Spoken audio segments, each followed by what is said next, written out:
Hello, good evening. स्वागत आप सभी का हमारे YouTube channel knowledge with Deepak Jawla sir में।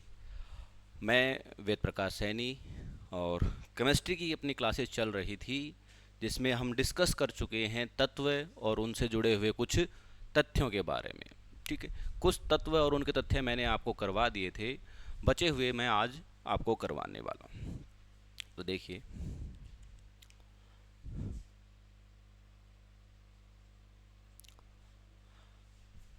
लिथियम तक का हमने जिक्र कर लिया था। अगला तत्व है हमारे पास बेरिलियम। बेरिलियम जिसका परमाणु क्रमांक जो है वो है कितना, 4।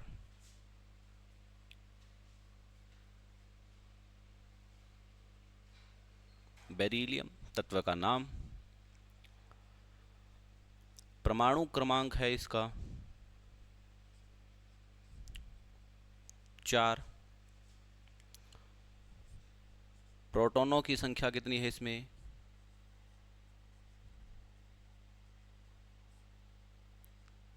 4। द्रव्यमान संख्या है 9।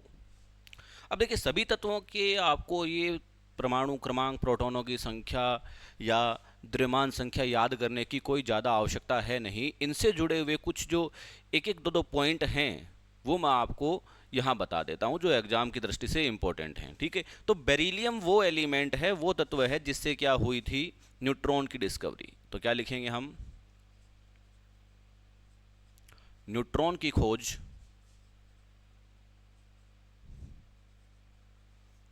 इसी तत्व से हुई थी।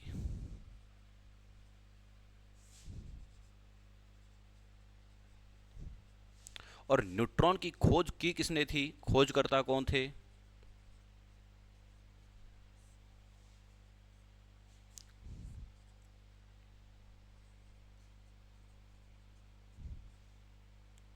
जेम्स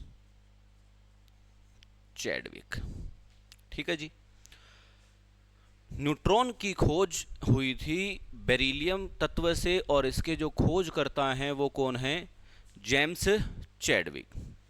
जेम्स चैडविक ने क्या किया था, बेरिलियम की एक शीट पर क्या किया था, मैं डिस्कवरी रिएक्शन यहां ले रहा हूं। बेरिलियम की शीट पे उन्होंने क्या किया था, अल्फा पार्टिकल्स की बौछार करवाई थी। अल्फा पार्टिकल्स क्या होते हैं, हीलियम के जो न्यूक्लियस हैं, हीलियम के न्यूक्लियस को ही हम क्या कहते हैं, अल्फा पार्टिकल्स। तो बेरिलियम की शीट पे जब अल्फा पार्टिकल्स की बौछार करवाई तो यहां से कार्बन होना और एक न्यूट्रल पार्टिकल यहां से बाहर निकला, जिसे क्या नाम दिया गया, न्यूट्रॉन। ठीक है, ये वाला जो पार्टिकल था ये कैसा था, उदासीन,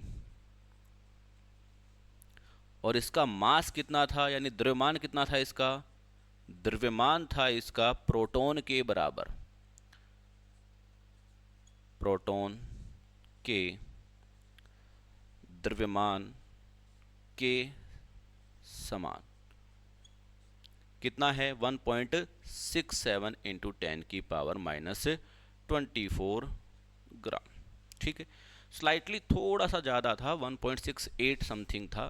ठीक है, तो हम इसको क्या कहते हैं कि प्रोटॉन का जो द्रव्यमान है वही किसका होता है, न्यूट्रॉन का। तो बेरिलियम जो है इससे डिस्कवरी हुई थी किसकी, न्यूट्रॉन की। ठीक है, अगला तत्व है हमारे पास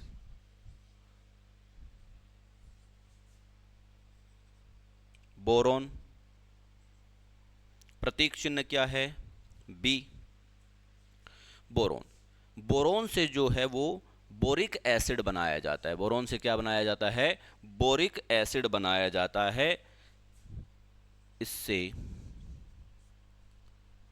बोरिक एसिड यानी बोरिक अम्ल बनाया जाता है। और बोरिक अम्ल का सूत्र क्या होता है जी,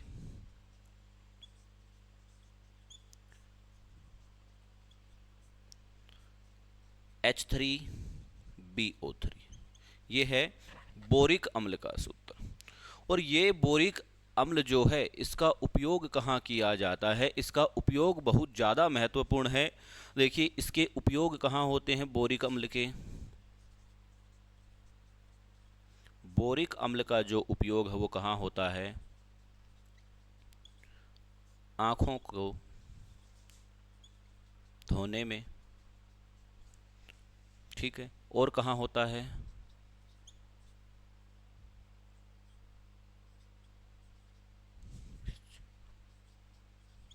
मॉइस्चराइज़र में। और कहाँ होता है जी? फेस वॉश में, ठीक है। जो फेस वॉश बन के आते हैं उनमें क्या मिलाया जाता है? बोरिक अम्ल मिलाया जाता है। और जो बॉडी लोशन कह दें या मॉइस्चराइज़र कह दें, उसके अंदर भी क्या होता है? बोरिक अम्ल पाया जाता है। किससे बनाया जाता है? बोरोन से बनाया जाता है। सूत्र क्या है? H3BO3 है। बोरोन का परमाणु क्रमांक कितना है जी? बोरोन का परमाणु क्रमांक कितना है जी? 5 है, ठीक है। तो ये थी बोरोन से जुड़ी हुई कुछ जानकारियां, ठीक है। एक बार यहां तक का लीजिए स्क्रीनशॉट, उसके बाद आगे बात करते हैं अगले तत्व की।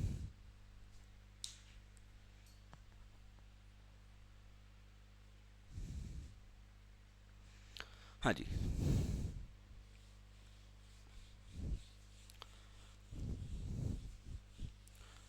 मुख्य मुख्य तत्व हम पढ़ेंगे। यदि कोई रह जाता है तो जो हम आगे पढ़ेंगे उसमें मैं साथ साथ में आपको बताता रहूँगा, ठीक है।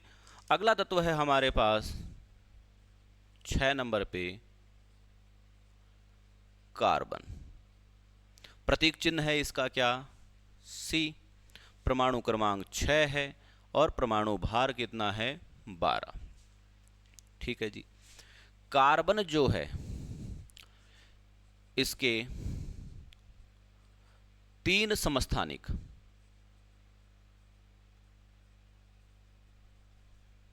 कार्बन के 3 समस्थानिक पाए जाते हैं। कार्बन के 3 समस्थानिक पाए जाते हैं। अब ये क्या नई आफत है जी? समस्थानिक, ठीक है। समस्थानिक जो हैं ऐसे तत्व होते हैं जिनके परमाणु क्रमांक तो होते हैं समान, लेकिन द्रव्यमान संख्या जो है वो होती है भिन्न। यानी उनके नाभिक में पाए जाने वाले न्यूट्रॉनों की संख्या जो है वो अलग अलग होती है। और न्यूट्रॉनों की संख्या अलग अलग होने की वजह से उसकी द्रव्यमान संख्या जो है उसमें क्या आता है? परिवर्तन आता है। तो समस्थानिक को अपन अलग से लिखेंगे। 3 समस्थानिक कौन कौन से वो देखिए। कार्बन 612, कार्बन 613 और कार्बन 614, ठीक है जी। यही मैंने बताया कि परमाणु संख्या या फिर परमाणु क्रमांक 6 6 6 ऐसे तत्व जिनका परमाणु क्रमांक तो क्या होता है? समान, लेकिन द्रव्यमान संख्या देखिए 12 13 और 14 है। द्रव्यमान संख्या जो है वो क्या होती है? भिन्न भिन्न होती है। उसे हम क्या कहते हैं? समस्थानिक कहते हैं, ठीक है। अब ये जो कार्बन 14 समस्थानिक है ये कैसा है जी? Radio active.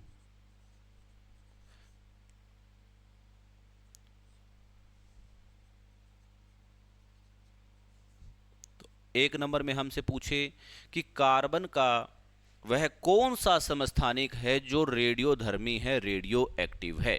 तो कौन सा है? कार्बन 14 जो है वो ऐसा समस्थानिक है जो रेडियो एक्टिव या रेडियोधर्मी है। ये कहाँ काम आता है?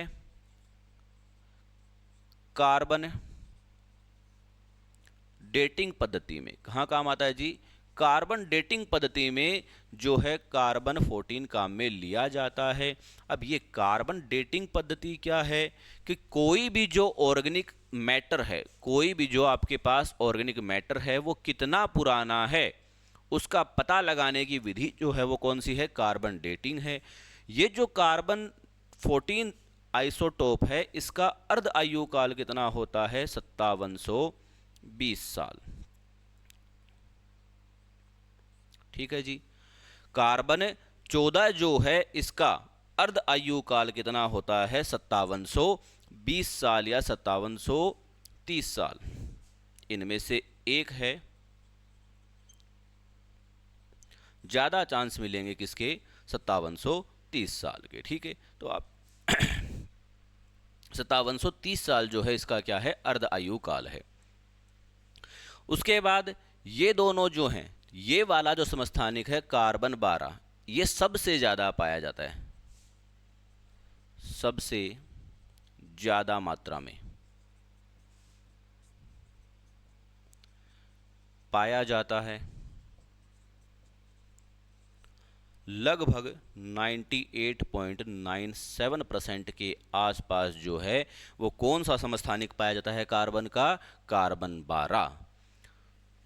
कार्बन 13 जो समस्थानिक है ये पाया जाता है 1.109% के आसपास। ठीक है, इसकी कितनी मात्रा पाई जाती है? 1.109% के आसपास जो है कार्बन 13 समस्थानिक पाया जाता है। ठीक है, इसके अलावा कार्बन में एक अद्वितीय गुण पाया जाता है। ठीक है, कार्बन में क्या पाया जाता है?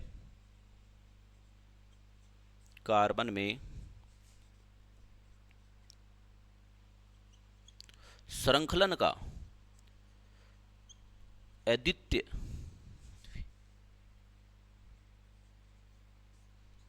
गुण पाया जाता है।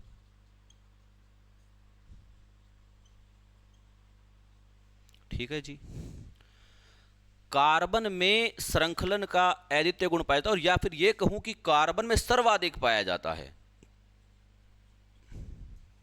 कार्बन में सर्वाधिक श्रृंखलन का गुण पाया जाता है, यानी कार्बन का एक परमाणु कार्बन के दूसरे परमाणु से, तीसरे परमाणु से, चौथे परमाणु से जुड़कर एक लंबी श्रृंखला या एक वलय का क्या कर सकता है? निर्माण कर सकता है। और यही गुण क्या कहलाता है? श्रृंखलन का गुण कहलाता है। क्या कहलाता है? श्रृंखलन का गुण कहलाता है। ठीक है, तो ये थे कार्बन से जुड़े हुए कुछ तथ्य।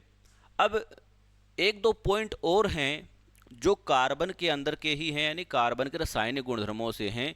हाइड्रोकार्बन जो पूछा जाता है, क्या है जी? हाइड्रोकार्बन। हाइड्रोकार्बन क्या होते हैं? देखिए दोस्तों, ये आपको साथ साथ में लिखते रहना है। जो नोट्स यहाँ मैं बनवा रहा हूँ, बोर्ड पे जो भी मैं लिख रहा हूँ, ये आपको साथ साथ में लिख लेना है। अगर आप पढ़ने बैठे हैं तो कॉपी पेन आपके साथ में खुले होने चाहिए। ठीक है, और ये सारी चीज़ें जो हैं आपको नोट करनी है, और दिन में 1 से 2 बार कम से कम आप इसको क्या करेंगे? रिवाइज करेंगे। ठीक है, एक बार में बैठ के पढ़ने से, लेक्चर लेने से आपको ये याद नहीं होंगे। ठीक है, आपको साथ साथ में इनको पढ़ते भी रहना है। ठीक है, तो हाइड्रोकार्बन क्या होते हैं? कार्बन एवं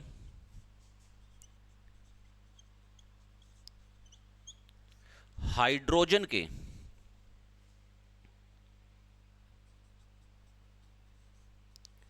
यौगिकों को क्या कहते हैं? हाइड्रोकार्बन।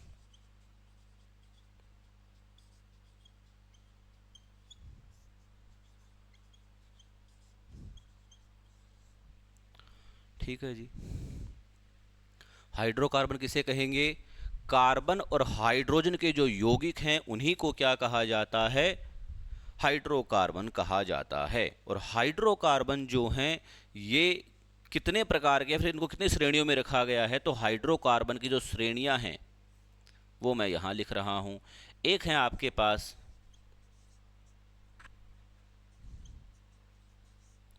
एलिफेटिक, दूसरे हैं आपके पास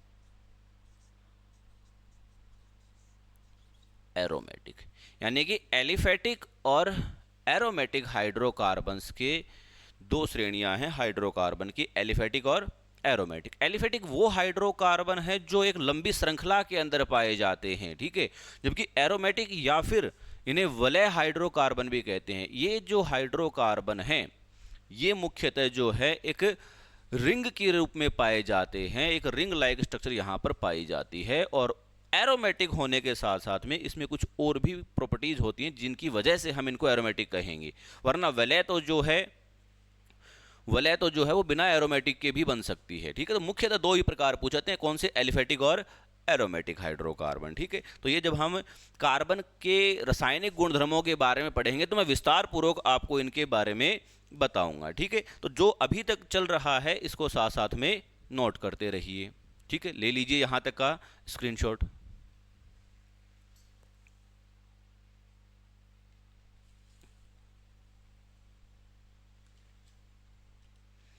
हो गया जी। चलिए,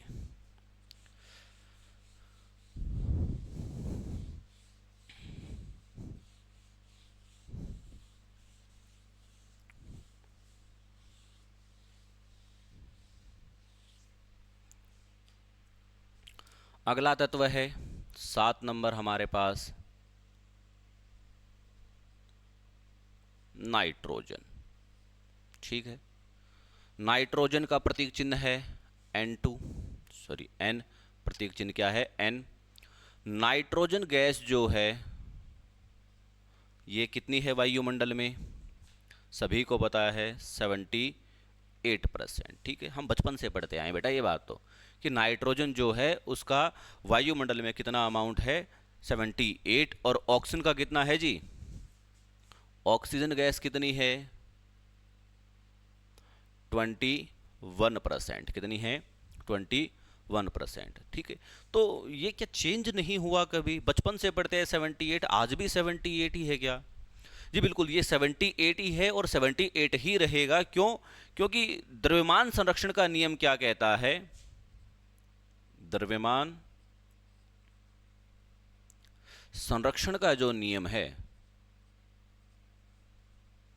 इसके अनुसार आप द्रव्यमान को ना तो नष्ट कर सकते हो ना ही पैदा कर सकते हो। द्रव्यमान जो है वो हमेशा क्या रहता है, संरक्षित रहता है। ठीक है, इसीलिए नाइट्रोजन का जो अमाउंट है ये 78% का 78 ही है, ऑक्सीजन 21 का 21 ही है। ठीक है, तो नाइट्रोजन का प्रतीक चिन्ह क्या है N, परमाणु क्रमांक कितना है 7। ठीक है जी, अब इसकी जो खोज थी, नाइट्रोजन की खोज किसने की थी, डेनियल रदरफोर्ड ने। किसने की थी, डेनियल रदरफोर्ड ने जो थी वो किसकी खोज की थी, नाइट्रोजन की खोज की थी। ठीक है, ये इतना सब आपको नाइट्रोजन के लिए याद रखना है। ठीक है, फिर ऑक्सीजन के बारे में जुड़ा हुआ वो है कि 21% ऑक्सीजन है, परमाणु क्रमांक इसका कितना होता है, परमाणु क्रमांक कितना होता है ऑक्सीजन का 8 होता है। ठीक है जी, और दहन में सहायक है,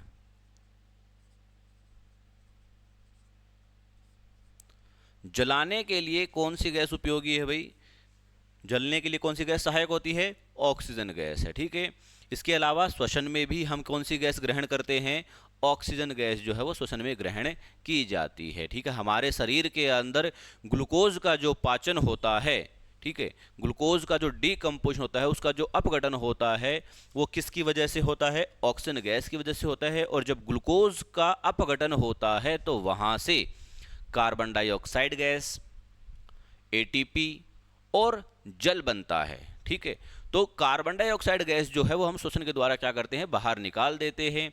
वाटर जो है वो बॉडी के अंदर एब्जॉर्ब कर लेता है, यूटिलाइज कर लिया जाता है, और बची कौन, एटीपी, जो एक ऊर्जा का रूप है और हम अपने दैनिक कार्यों को करने के लिए उसे काम में लेते हैं। ठीक है, तो ये एलिमेंट थे आपके ऑक्सीजन और नाइट्रोजन एलिमेंट। ठीक है, इसके आगे अब हमें जो बात करनी है वो अगले एलिमेंट कौन है। अब आपकी बात करते हैं सीधी हम 8 नंबर पे, चलो 8 नंबर तो हुआ हमारे पास कौन, ऑक्सीजन। अब मैं सिर्फ महत्वपूर्ण जो तत्व उनकी बात करूंगा। ठीक है, जैसे मैं बात करता हूं अक्रिय गैसों की।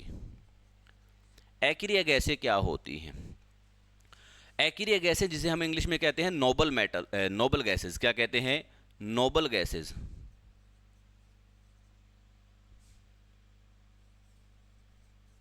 नोबल गैसेस, या इन्हें और क्या कहा गया है,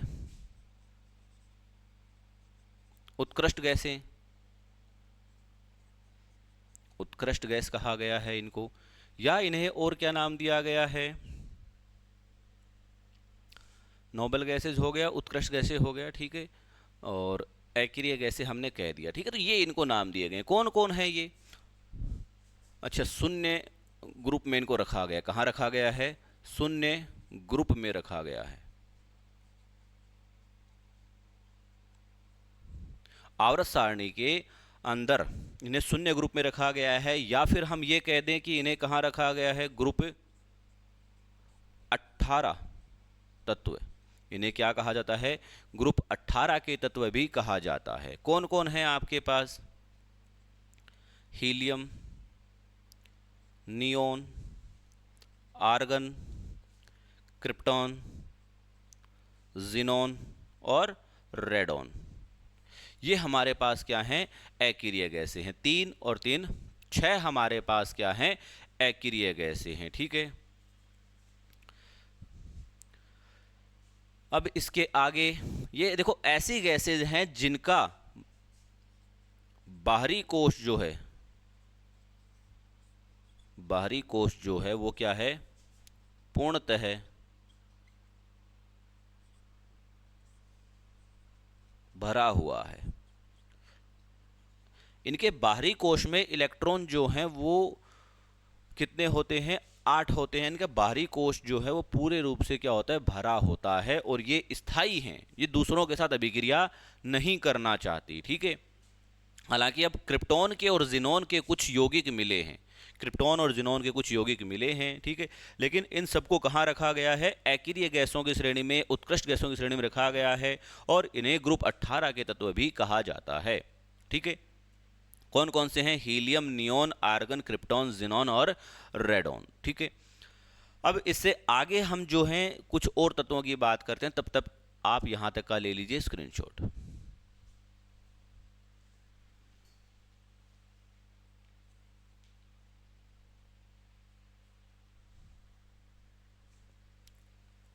ठीक है जी,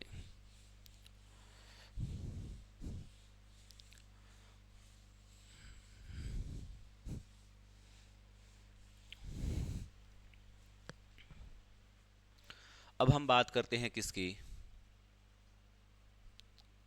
सिल्वर, जिसका सिंबल यानी प्रतीक चिन्ह क्या है?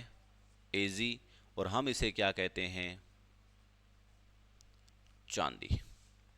ठीक है जी, सिल्वर यानी कि Ag, जिसे हम कहते हैं क्या? चांदी। ठीक है, तो सिल्वर जो है, इसके हम बात करेंगे किसके बारे में? अयस्क के बारे में। ठीक है, अयस्क के बारे में बात करेंगे। तो अयस्क के बारे में चर्चा करने से पहले मैं आपको बता दूं कि अयस्क होते क्या हैं। ठीक है, तो अर्थ क्रस्ट से यानी कि भूप्रपटी से जो पदार्थ खोद के बाहर निकाले जाते हैं उन्हें हम क्या कहते हैं? खनिज कहते हैं। भूप्रपटी से जो पदार्थ खोद कर बाहर निकाले जाते हैं उन्हें कहा जाता है क्या? खनिज। और यदि किसी खनिज में कोई धातु, कोई पर्टिकुलर धातु या कोई विशेष धातु जो है वो अधिक मात्रा में उपलब्ध होती है और वहाँ से उसे बाहर निकालना, उसे एक्सट्रैक्ट करना हमारे लिए जो है वो इकोनॉमिकली बेनिफिशियल होता है। यानी अगर हम आर्थिक रूप से देखें तो उस धातु का वहाँ से निष्कर्षण करना हमारे लिए फायदेमंद है।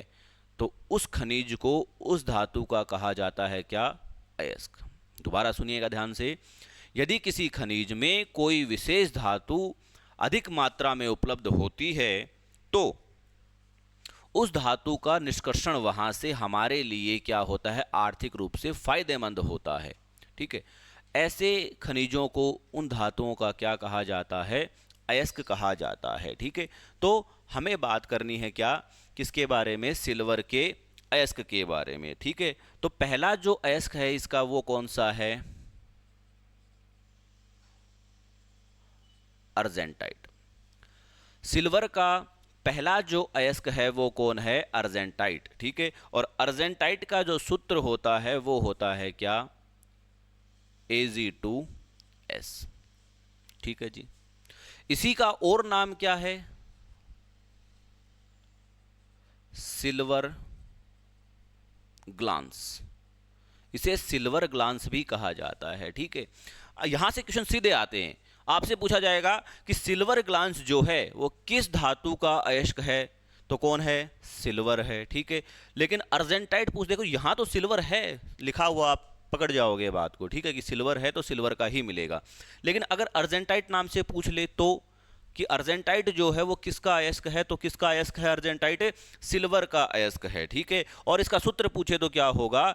Ag2 एस होगा। तो ये पहला अयस्क है किसका? सिल्वर का। ठीक है, दूसरा जो अयस्क है वो कौन है? पायराजाइट। कौन है भाई? पायराजाइट। और पायराजाइट का जो सूत्र होता है वो क्या होता है? Ag3SbS3।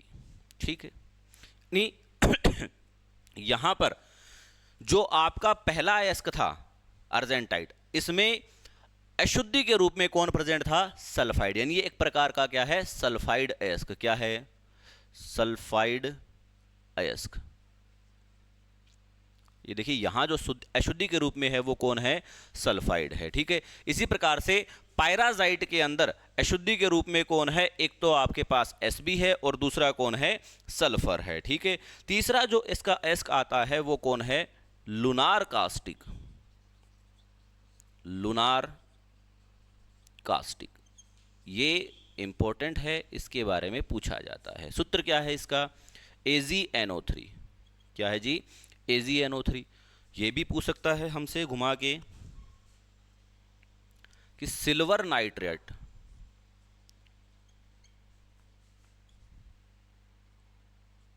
सिल्वर नाइट्रेट जो है वो किसका अयस्क है?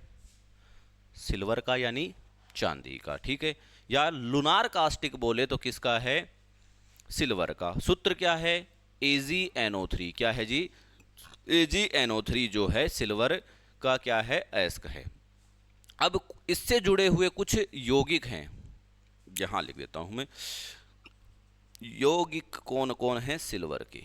सिल्वर का पहला यौगिक है AgI, सिल्वर आयोडाइड। ये जो है कहां काम में आता है? कृत्रिम वर्षा के लिए। जो आर्टिफिशियल रेन करवाई जाती है उसमें किसे काम में लिया जाता है? AgI को काम में लिया जाता है। याद रखना है, AgI को किस में काम लिया जाता है? कृत्रिम वर्षा के लिए काम में लिया जाता है। किसका यौगिक है? सिल्वर का यौगिक है। किसका यौगिक है जी? सिल्वर का यौगिक है। अच्छा, ये भी याद रख लेंगे स्टार लगा के। हास्य गैस किसे कहते हैं? हास्य गैस किसे कहा जाता है? N2O को। किसे कहा जाता है? N2O को क्या कहा जाता है? हास्य गैस कहा जाता है। ठीक है जी।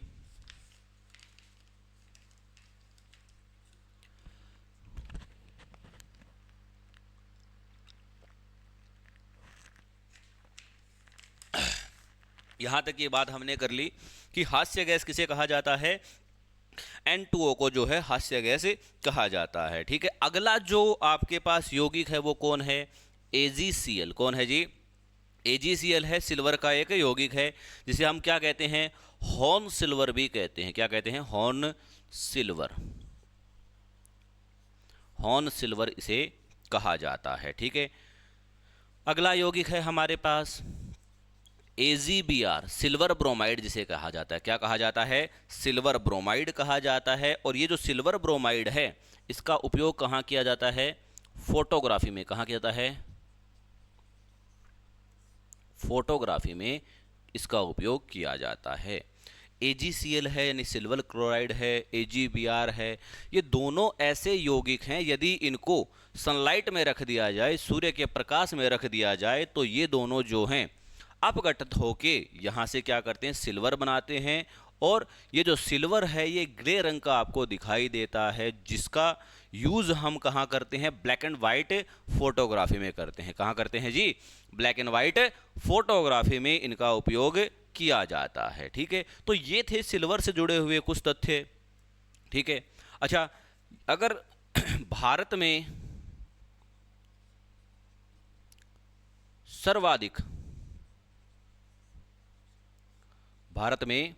सर्वाधिक चांदी जो है वो कहाँ पाई जाती है? किस राज्य में पाई जाती है? राजस्थान में। कहाँ पाई जाती है जी? राजस्थान में जो है भारत की सर्वाधिक चांदी पाई जाती है। ठीक है, और राजस्थान में भी हम बात करें तो कहाँ से? उदयपुर से। कहाँ से?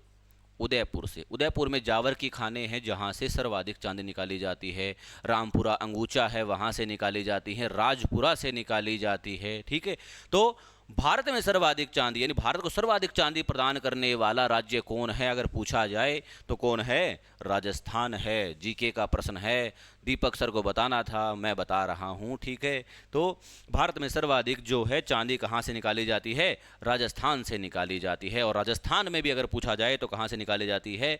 उदयपुर में निकाली जाती है। और उदयपुर में जावर की खानों से निकाली जाती है, रामपुरा अंगुचा से निकाली जाती है, राजपुरा से निकाली जाती है, ठीक है। तो ये थे अपने पास क्या इससे जुड़े हुए कुछ तथ्य, ठीक है। आप ले लीजिए यहाँ तक का स्क्रीनशॉट, उसके बाद हम अगले तत्व की बात करते हैं।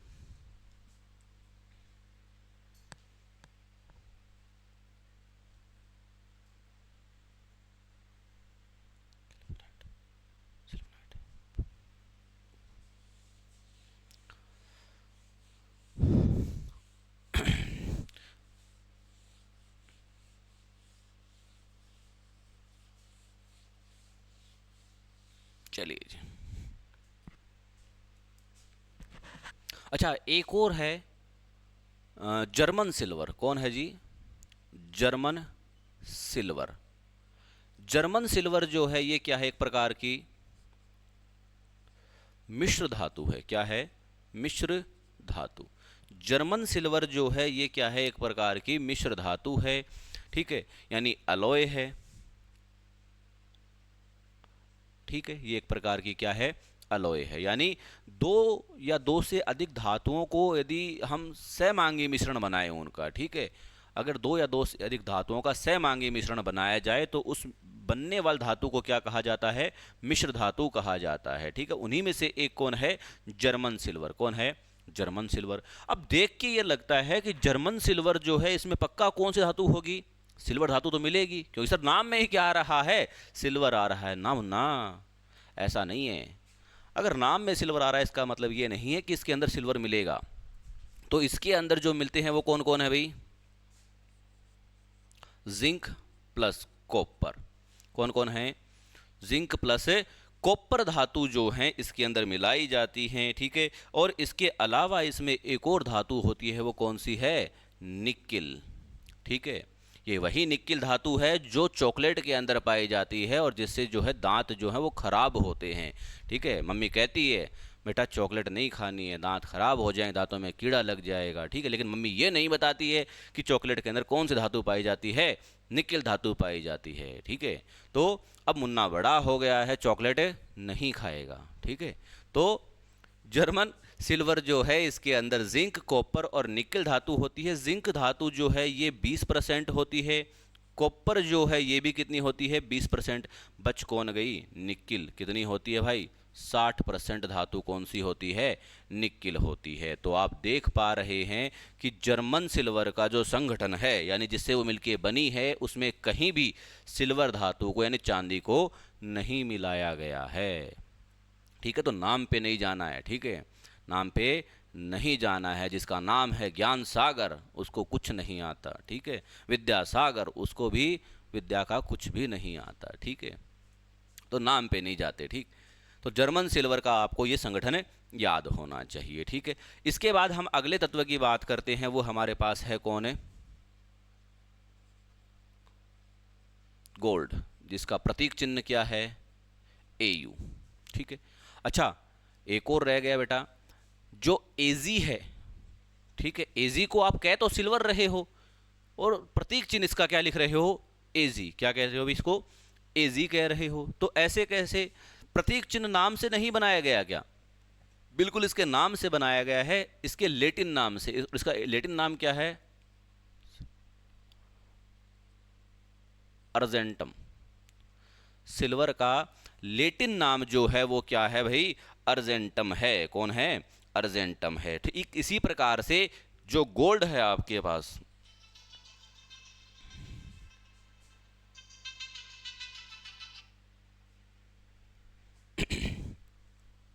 जो गोल्ड है आपके पास, इसका जो लेटिन नाम है वो क्या है? ओरम। इसका लेटिन नाम क्या है?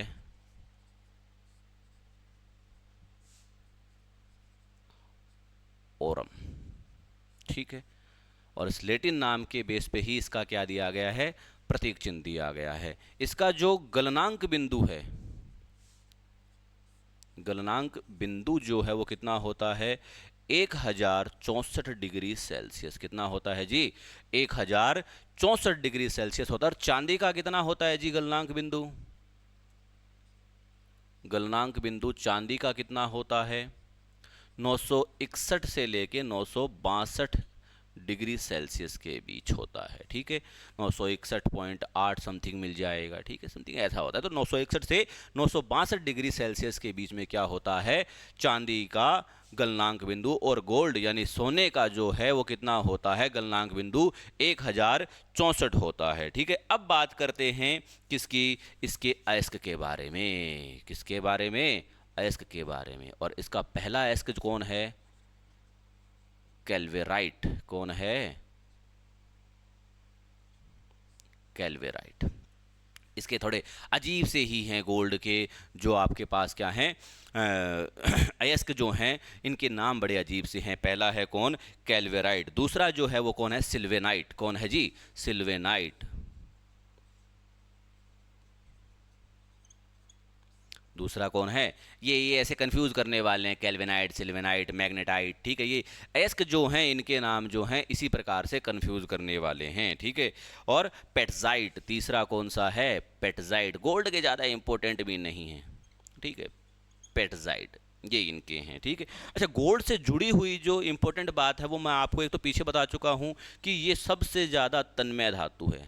कैसी है, तन्मय धातु, सर्वाधिक तन्मय धातु है भाई। कैसी है, सर्वाधिक तन्मय धातु है। ठीक है, और कितनी है इसकी तन्मयता, 1 ग्राम सोने से कितना बताया था मैंने आपको, 1 ग्राम सोने से कितना, 2 किलोमीटर लंबा तार बनाया जा सकता है। 1 ग्राम सोने से 2 किलोमीटर लंबा तक का क्या बनाया जा सकता है, तार बनाया जा सकता है। ठीक है, अच्छा, एक और यहाँ जुड़ी हुई बात है क्या, कि गोल्ड यानी सोना और डायमंड यानी कि हीरा, गोल्ड एवं हीरे की शुद्धता जो है, शुद्धता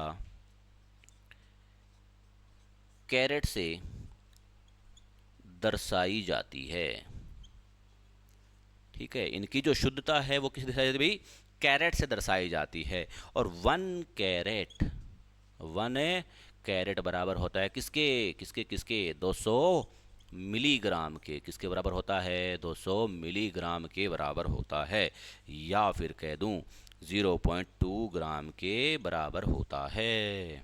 ठीक है, तो हीरे और सोने की जो शुद्धता है वो दर्शाई जाती है किससे, कैरेट से दर्शाई जाती है। और 1 कैरेट बराबर होता है किसके, 200 मिलीग्राम या 0.2 ग्राम के बराबर होता है। ठीक है, इसका मतलब तो ये हुआ सर कि जो कैरेट है, कैरेट जो होता है ये शुद्धता का प्रतीक नहीं है, शुद्धता का प्रतीक नहीं है। किसका है, भार का, भार का है। क्योंकि आप लिख रहे हो बेटा यहाँ पे क्या, कि 1 कैरेट जो है वो 200 मिलीग्राम या फिर 0.2 ग्राम के बराबर होता है। ठीक है, अच्छा, अब सर आपने हमें बताया था कि दीपक सर वाली बात, कि जो चांदी है वो कहाँ से निकाली जाती है, राजस्थान से निकाली जाती है सर्वाधिक। ठीक है, तो सर सोने का और बता दो। सोना जो है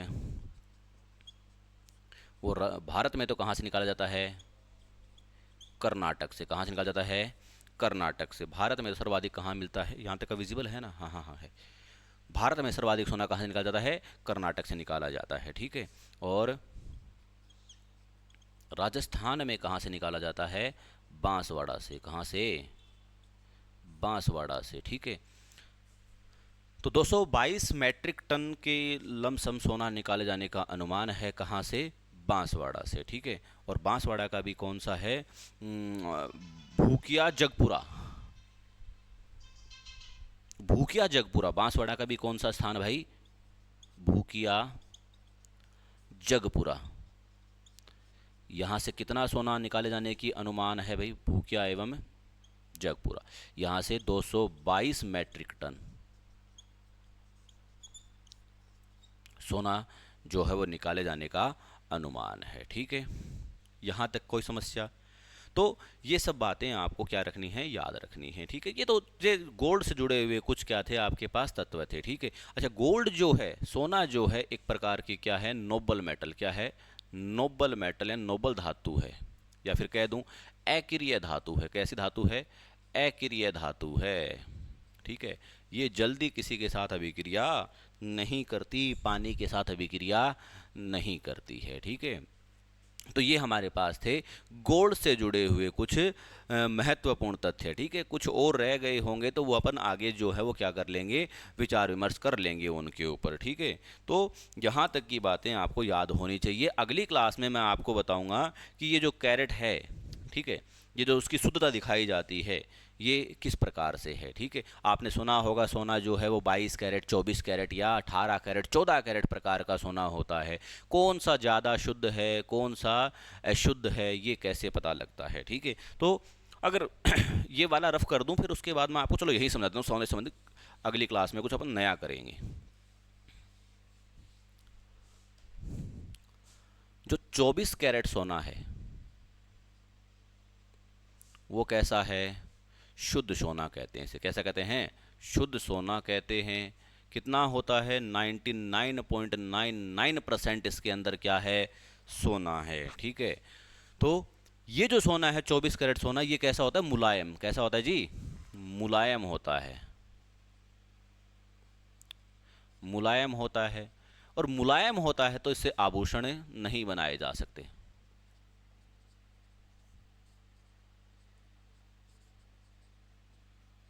फिर सर दुकानदार तो हमें 24 कैरेट सोना बोल के सोना चिपका देता है, ठीक है, तो इससे आभूषण नहीं बनते। तो किससे बनते हैं, आभूषण जो है वो बनते हैं किससे, 22 कैरेट सोने से। किससे बनते हैं, 22 कैरेट सोना से बनते हैं, ठीक है।